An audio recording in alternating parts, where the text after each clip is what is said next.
Got a special treat for you today, a review of this Intimidator side-by-side. Now this has one trick up its sleeve, it's electric.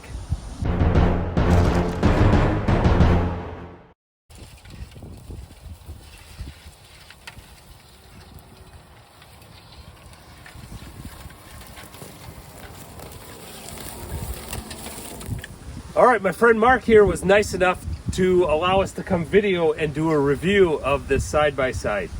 So we're gonna do a walk around, we're going to do a test drive, we're gonna do some work with it, we're gonna haul some wood, and then we'll wrap up and give you conclusions.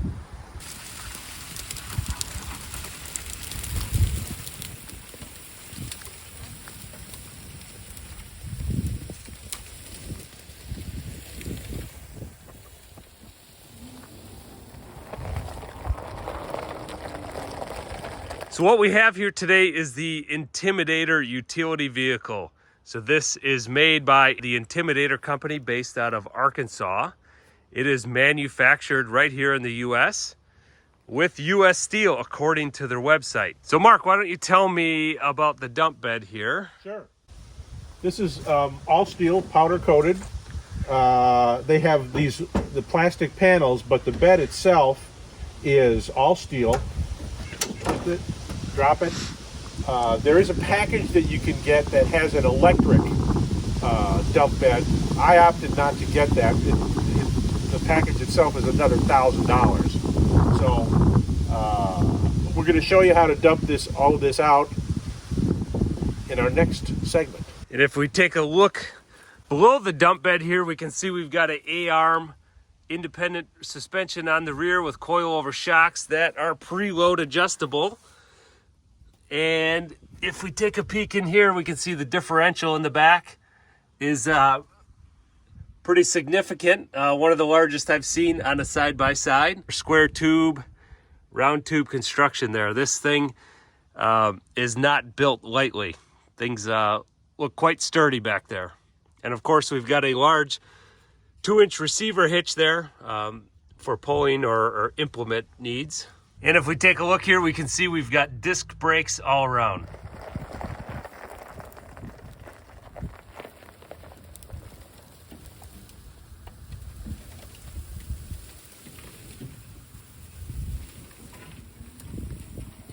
All right, so now we're going to take a look under the front end. You can see we've got the same basic suspension set up here. A independent suspension with A-arms, coilover shocks with adjustable preload. And we can see we've got disc brakes on the front here. Quality of construction seems to be quite good, and as I said, the size of the components definitely are top notch. This has a wider stance. It has a longer wheelbase, and it's just a little bit taller than its nearest competition. It's really a beefy machine. All right, we take a look under the hood. Of course, our normal radiator and cooling components do not need to be here. What is under the hood is a couple inverters that change our alternating current from our house to direct current that feeds a charge controller that goes to the batteries. Then if we look down under the hood, we can see our front drive shaft, our steering rack, and our front differential. All right, let's take a look at the underside of this vehicle. And we can see here, there's not much to see. It's one giant, beefy steel skid plate, which is pretty neat. Look at how flat that is. Amazing ground clearance. And they did a very good job on the underside of this with large holes to let water out and debris if you go through some deep stuff, but extremely well protected. We're going to start it up today, and again, this is the EV unit, so it's very silent. There are 2 sounds that it makes, and that's it. And the electric motor is on. There's a readout here that has hours, miles traveled, and the percentage of the battery. Right now we're at about 48%. I've been using it this week. There's also a panel over here that shows the display speedometer and also where the gear shifter is. You've got high and low beams on the headlights. You've got 4-wheel drive I've only used it in four-wheel drive once. Otherwise, even in this rough terrain, two-wheel drive is sufficient, and a differential lock.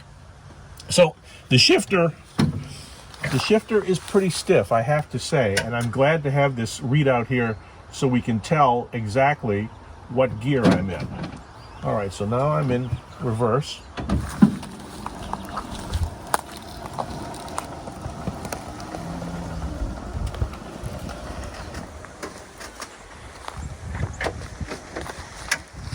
Low.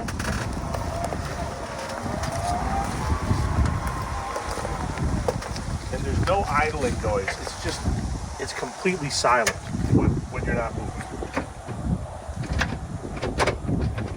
You got to make sure you get the shifter in right.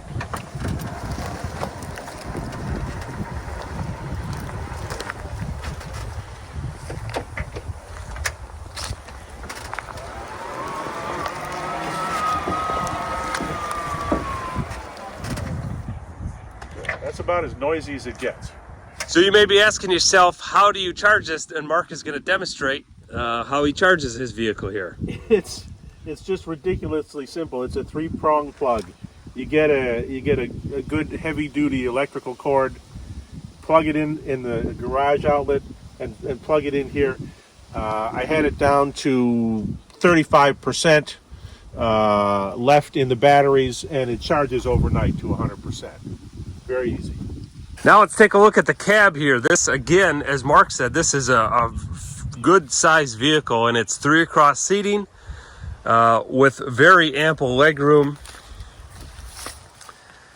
and steering wheel, charge controller there, cup holders in the middle. Yeah, very nice cup holders, a 12-volt glove box, info screen, our diff lock, 4-wheel drive, lights. Very well done. This seat, it's pretty stiff, nice vinyl material on it. The seats are really comfortable, and two nice grab bars here to get in and out. And of course, we've got the seat belts and the mesh doors. Yep. To keep you safe. Yep. And does this come with the roof and the windshield? The roof and the windshield are purchased as accessories. There are probably a couple dozen different types of accessories you can order. The basic machine is about, starts at around 12,000 and goes up to, you can get to 15,000 very quickly.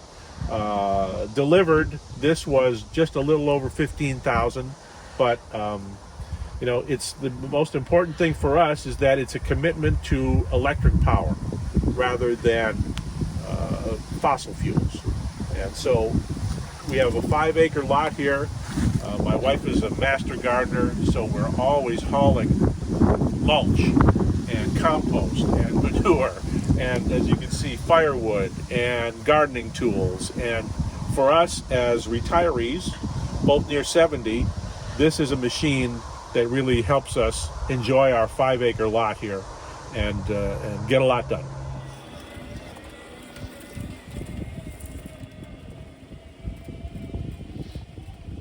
Underneath the seat is where the drivetrain is, the power unit, and we can see here it's a relatively large AC motor that we've got sitting right directly in the middle of the unit, which bolted directly behind we've got a high-low range transfer case, obviously with also reverse. Because you've got this electric motor and the speed modulation is within that, we don't need a conventional CVT or geared transmission to give you that. That's all handled within the electric motor. And if we take a look on the back wall here, that's where our motor controller is mounted. And if we take a look at the motor here, Schadmuller is the maker of that. We've got 8 deep cycle lead acid batteries. And obviously this is sort of old tech, if you want to say. Newest is lithium ion, but if you ask me, this is kind of a smart move on their part. This is a universal battery that you can replace with anything. Yep. Versus a proprietary packaging that you're forced to go through them with, and who knows, in 2 years may be outdated and replaced with something else. So down the road, if if Mark chooses, I'm sure there will be a lithium ion option to Absolutely. extend range and whatever on this. But for the time being, I think this is a smart move. As they say, the lithium ion batteries that we have today are probably the worst lithium ion batteries we're going to have going forward. It's only going to get better. Also, just to look at the seat here, 2 prongs hold the seat in place, and it's really easier to pop the seat off when you have someone on either end, because of the positioning of these prongs that go into these little grommets there. But it rides, once you lift the seat out, it just pops right out. Very easy to put on and off.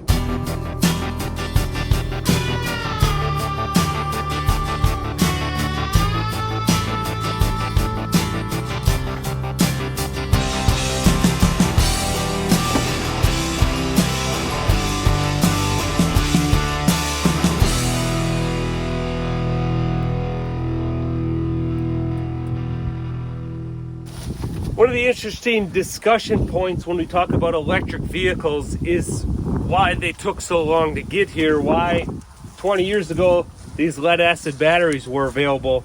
And really the answer behind that is the drive control unit there. So Curtis makes that variable frequency drive. That's one of the technological enablers for this type of vehicle. So it's kind of interesting. We go from our alternating current in our house to the direct current required to be stored in these batteries, back to alternating current for the motor. Now you may ask, why isn't a direct current motor?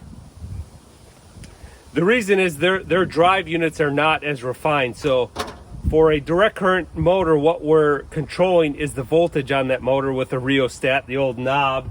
And really then we're controlling the power output of the motor. With this alternating current motor, what we're controlling is the frequency of the electricity, and that's directly controlling the speed of the motor. So that's what gives this such a refined driving experience.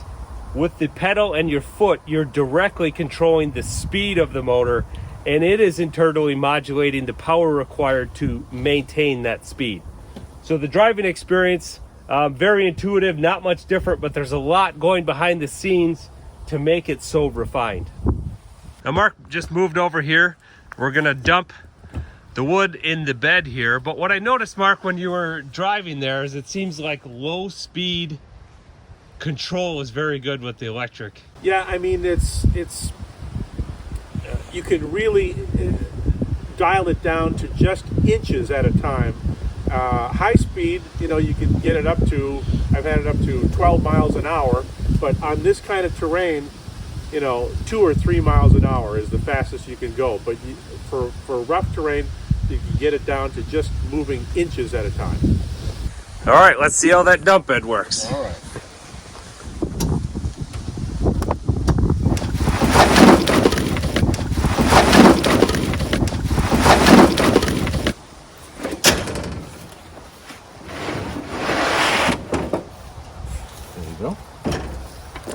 Now that seemed to dump pretty easily. There's a pretty good spring assist There is. on this dump bed, so that was fairly well controlled and you didn't have to lift up on it. Yeah, the bed liner was the only other accessory that we got in addition to the roof and the windshield. We thought a bed liner would be a good investment. It was $100, so I think that was $100 well spent. Yeah. The bed is protected not with a bed liner material, but a kind of a powder coated, textured finish. Yep.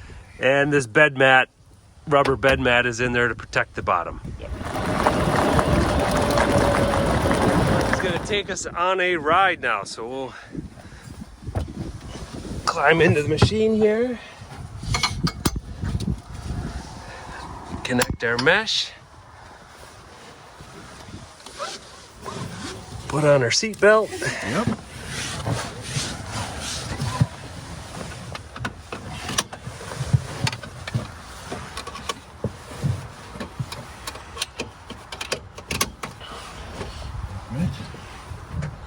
Now that's already on, and we're down to the battery power level is down to 45%, but that should be sufficient. Now that's what happens sometimes when you get in between gears. It spins like that a little bit. And you just have to mash down on the brake a little more. There we go.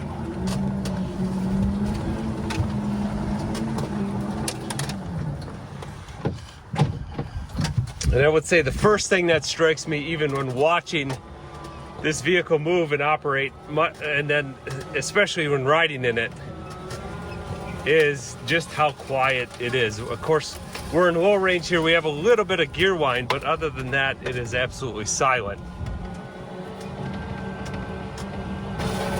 You know,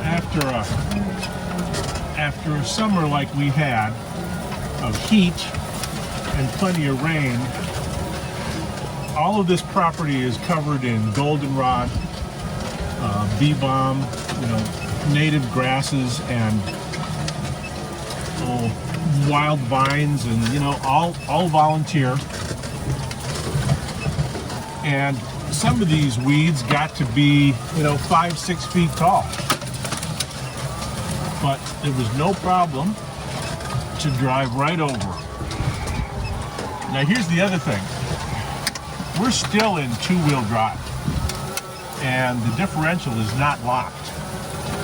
So you can switch to four-wheel drive on the fly if you need to, but I've only had it in four-wheel drive once. You can see it is no trouble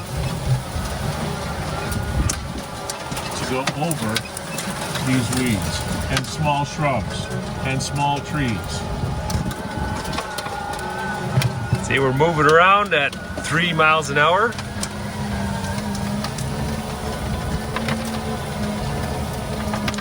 And I think what this electric from a riding and driving experience does particularly well, in my opinion, is that the slow speed smoothness. I've got a lot of experience with the automatic transmissions on other side-by-sides and gasoline powered things, and there's always a rough spot between idle and engagement of that clutch mechanism, which gives you a jerk, which this machine does not at all.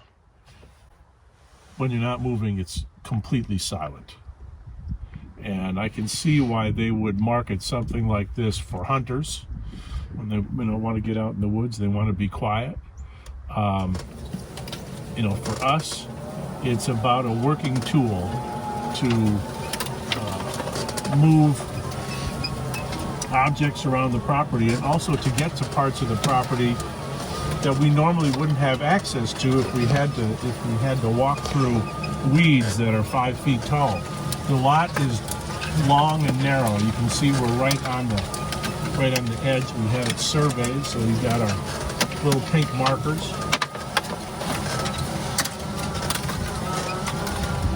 Yeah, beautiful area out here.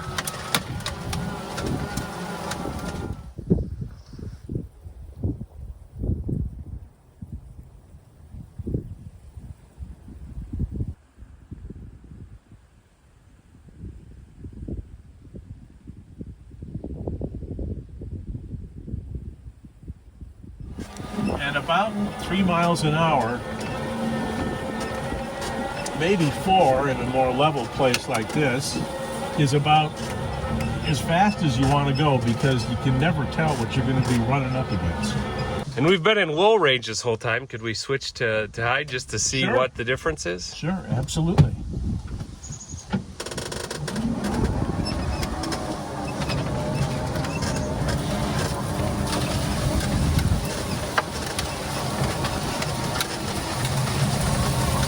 So the first thing I noticed, obviously going from low range to high range, is a slight reduction in gear noise as the gear reduction was decreased.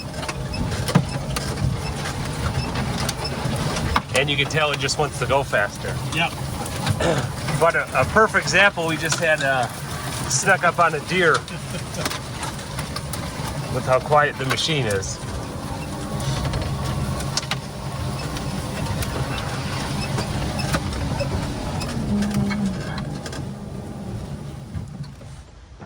I heard that squeaking, and it was just the side. That is pretty unique, is to be able to stop and have things completely silent. Yeah, yeah.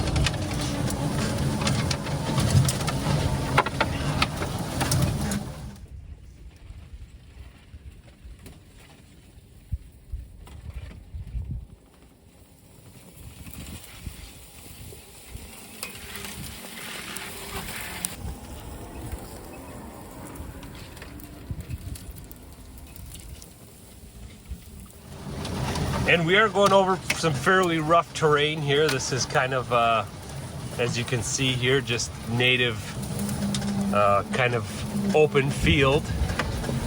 And quite bumpy, but I'd say the suspension soaks it up pretty darn well. Yeah, and the seats are comfortable. Yeah, plenty of padding and size on the seat makes things comfortable.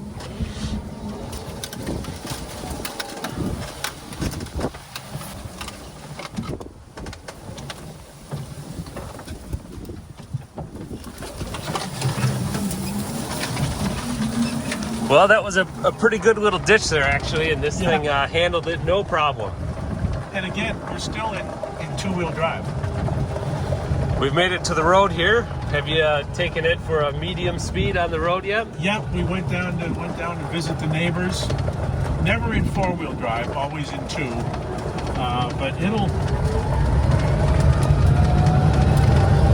There, 12 miles an hour. Hold on to your hat. Again, nice and silent. The only thing, basically, gear noise and the tires. Obviously, these aren't road tires. They're aggressive off-road tires, but goes pretty well on the road too.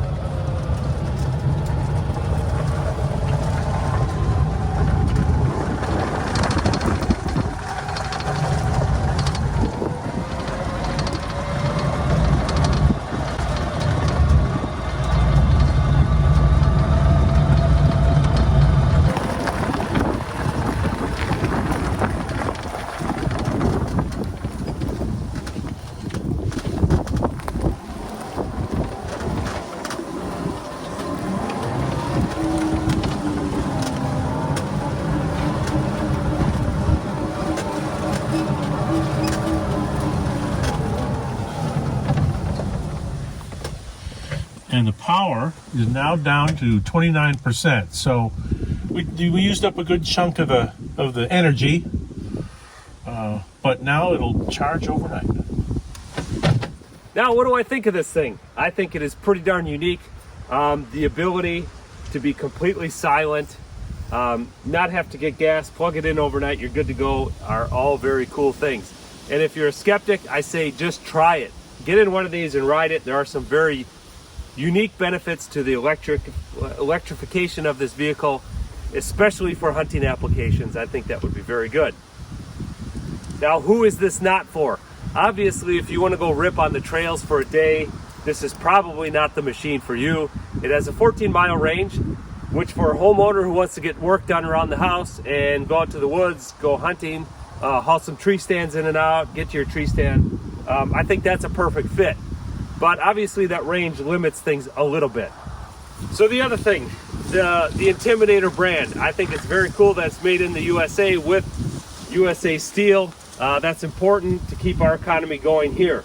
Now, this is a smaller brand manufacturer compared to the Hondas, the Yamahas, Kawasaki, Polaris. This is a very unique niche for these smaller brands. As Tesla was able to come up in automotive, I think you're going to see more and more of this from the smaller brands because they can easily purchase the motor components, the batteries, all of the things that go into it, and it doesn't take as much effort to refine that system as it does for gas engines.